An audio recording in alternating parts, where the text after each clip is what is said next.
کہ مجھے جب یہ پتا چلا کہ یہ خانوادہ حضرت مخدوم سیدنا جہانیہ جہاں گشت کی باضابطہ اولاد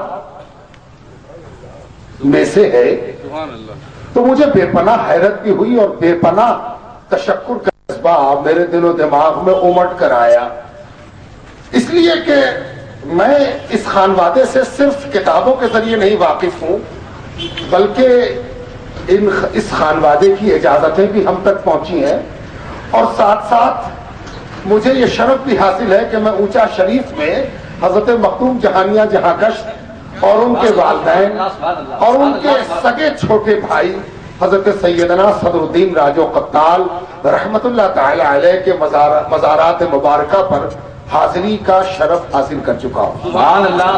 اس لیے جیسے ہی یہ خانوادہ اور اس کا شجرہ میں نے پڑھا، پورا منظر اونچا کا اونچا اب ملتان میں نہیں رہا، ملتان سے کٹ کر ایک نیا ڈسٹرکٹ بن گیا ہے بہاولپور، اور بہاولپور کا ایک مشہور خطہ جو اولیاء سے پر ہے، جسے مدینۃ الاولیاء کہہ سکتے ہیں، جسے شہر اولیاء کہہ سکتے ہیں، حق بجانب ہوگا، وہ جگہ ہے اونچا شریف یا اچ شریف، اور وہاں حضرت مخدوم جہانیہ جہاں گشت کا آستانہ نہایت بافیض، جانے کے بعد اٹھنے کو جی نہیں چاہتا، اور جو چوکھٹ پکڑ لے اسے تمنا ہوتی ہے کہ کاش اسی چوکھٹ پر کاسے گدائی لیے عمر گزار دیا ہو۔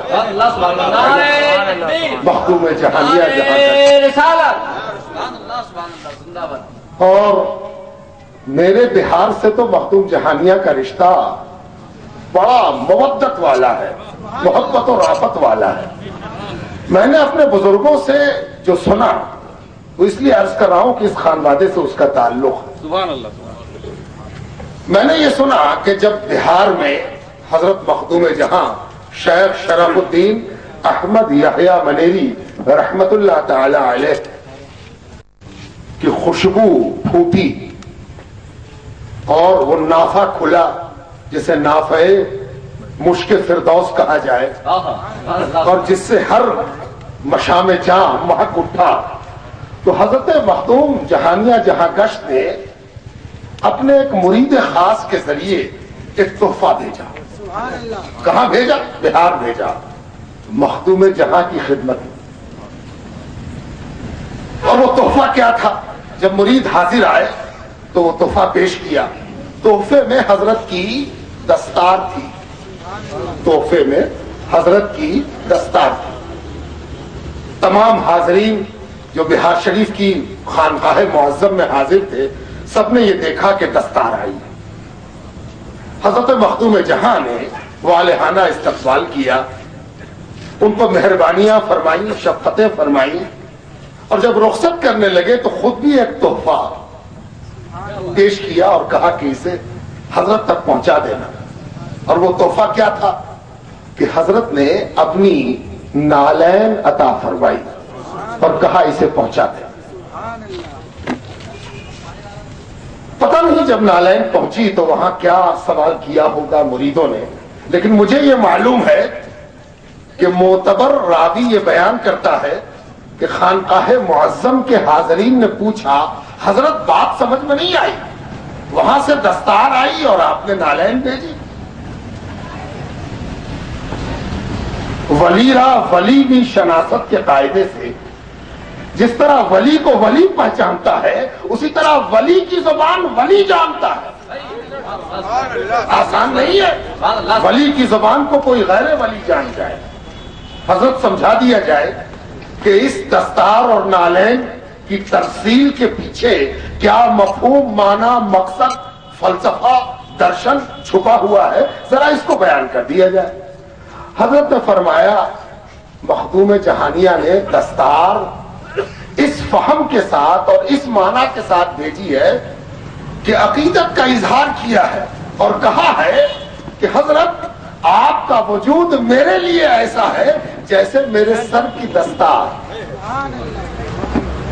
حضرت نے جو دستار بھیجی ہے گویا یہ کہہ کر بھیجی ہے کہ حضرت آپ میرے لیے ایسے ہیں جیسے میرے سر کی دستار۔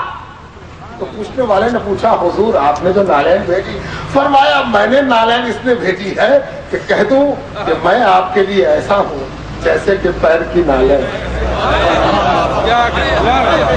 یہ تباسو، یہ تبسو، یہ افہام و تفہیم، یہ اصال و ترسیل، یہ انداز گفتگو جی ترستا ہے،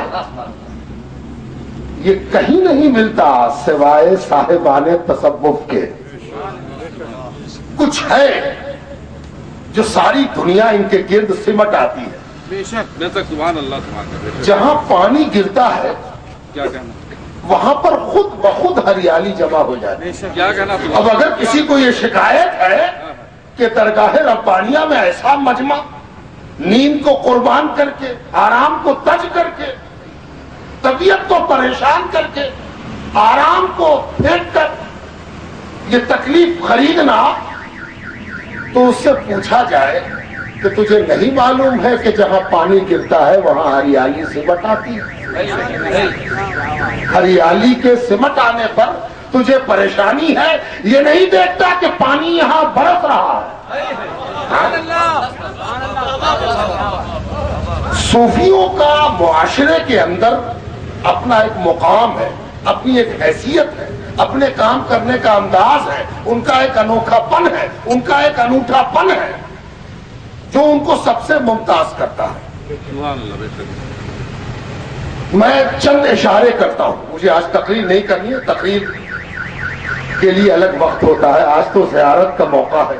اتنے مشائخ بہار کے، یو پی کے، بنگال کے، اور بریلی کی شاخ جو کیلیفورنیا میں چمک رہی ہے اس کا بھی ایک تارا ٹوٹ کر نہ صحیح یہاں کی نگاہ کے بلند ہو جانے سے نظر آ رہا ہو۔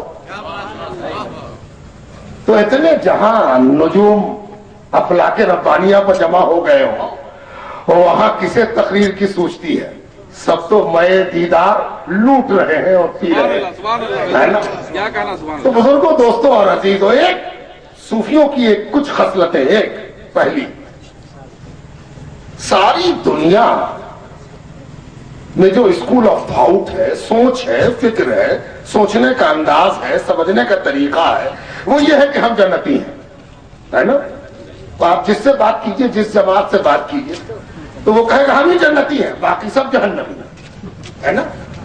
بس دیکھ لو، جنتی کی زیارت کرو، ہم ہی ہے جنتی، باقی سب جہنمی ہیں، ہے نا؟ ہم ہیں ناجی اور باقی سب ناری، ہے نا؟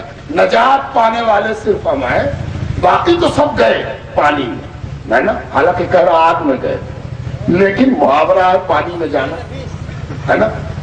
لیکن یہ ایک واحد چوکھٹ ہے، یہ واحد دروازہ ہے جو بالکل الگ میسج، الگ پیغام دیتا ہے نا؟ سب خود نمائی میں مصروف ہیں، خود بینی میں مصروف ہیں، جو ہم ہیں سو دوسرا کوئی نہیں، ہم چنی دیگرے نیز۔ یہ ایک واحد چوکھٹ ہے جہاں ہاتھ پکڑا نہیں کہ ایک کلمہ سکھایا گیا۔ وہ کلمہ کیا ہے کہ دیکھو، اس چوکھٹ کی ایک الگ پہچان ہے۔ وہ کلمہ کیا ہے؟ بزبان خسرو کہ سب سخین میں چندر موری میلی، دیکھے ہنسے نر ناری۔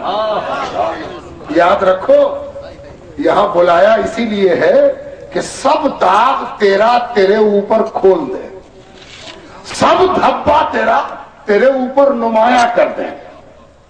پروردگار کو یہ کبھی پسند نہیں کہ کوئی اس کے آگے اپنی بڑائی ہانکے اور اپنے بارے میں خوش گمانیوں میں مبتلا ہو جائے۔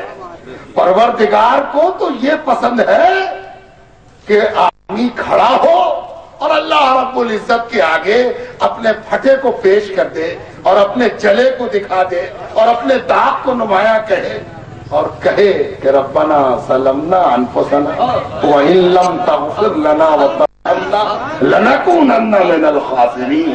پروردگارا، ہم تو ظالم ہیں، گنہگار ہیں، خطا کار ہیں۔ یہ جو ظالم کی اصطلاح ہے نا، یہ اردو میں عجیب معنی میں پہنچ گئی ہے، اور قرآن میں ظالم کا استعمال بالکل الگ معنی میں ہے۔ اب تو اردو داں حضرات ایک اردو گھٹ رہی ہے اور اردو سے قرآن کا رشتہ بھی ٹوٹ رہا ہے نا. اب ظالم سے ظلم کرنے والا مراد ہے نا. اگر مجھ سے کوئی پوچھے کہ آپ ظالم ہیں, ہم اگر اردو جانتے ہوں گے نہیں بھائی ہم نے کسی پر ظلم نہیں کیا. لیکن اگر قرآن کی روشنی میں کوئی پوچھے کہ آپ ظالم ہیں, تب کہیں گے کیا پوچھتے ہو, صبح سے شام تک یہی کہتے ہیں ربنا ظلمنا انفسنا, اے اللہ ہم ظالم, اے اللہ ہم ظالم ہے نا. دیکھو تو کتنا مطلب بدل گیا. اصل میں ظلم سمجھا ہی نہیں لوگ. دوسرے کو مکہ مارنا, دوسرے کو چوٹی کاٹنا, دوسرے کی زمین چھین لینا, دوسرے کے ساتھ مذاق کرنا, دوسرے کا حق چھین لینا, اسی کو لوگ ظلم سمجھتے ہیں. اس کو ظلم سمجھتے ہی نہیں کہ جو اللہ نے کی کہا ہے, جو اللہ کے رسول نے سکھایا ہے اس پر عمل نہیں کیا, جو پیر نے کہا ہے, جو پیر دے کے گئے ہیں اس پر عمل نہ کیا, اس سے بڑا کوئی اور ظلم نہیں ہے. اور جسے یہ یاد آ گیا وہ اچھی طرح پکار کے کہے گا ہاں ہاں ہم ظالم ہیں, سوائے اس کے کہ اللہ بخش دے, سوائے اس کے کہ اللہ رحم کر دے, سوائے اس کے کہ اللہ مہربانی کر دے, ہے نا. یہ ظلم کا قرآنی معنی ہے. قرآن ظلم کو اس روشنی میں اپنے متبعین اور اپنے مومنین کو دکھانا چاہتا ہے. دیکھو ظلم یہ ہے.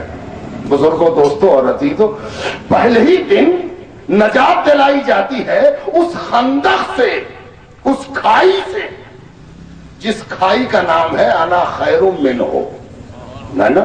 ایک کھائی ہے, ایک بہت بڑی گھاٹی ہے جو اس میں گرا نکل ہی نہیں پاتا, اور اس کھائی اور گھاٹی کا نام ہے انا خیر منہ. ہم ان سے اچھے ہیں, ہم ان سے اچھے ہیں, ہم ان سے اچھے ہیں, ہم ان سے بھی اچھے ہیں, ہم ان سے بھی اچھے ہیں, سب سے اچھے ہم ہی ہیں, ہے نا. کلمہ کفر ہے, یہی پہلی بارگاہ ہے.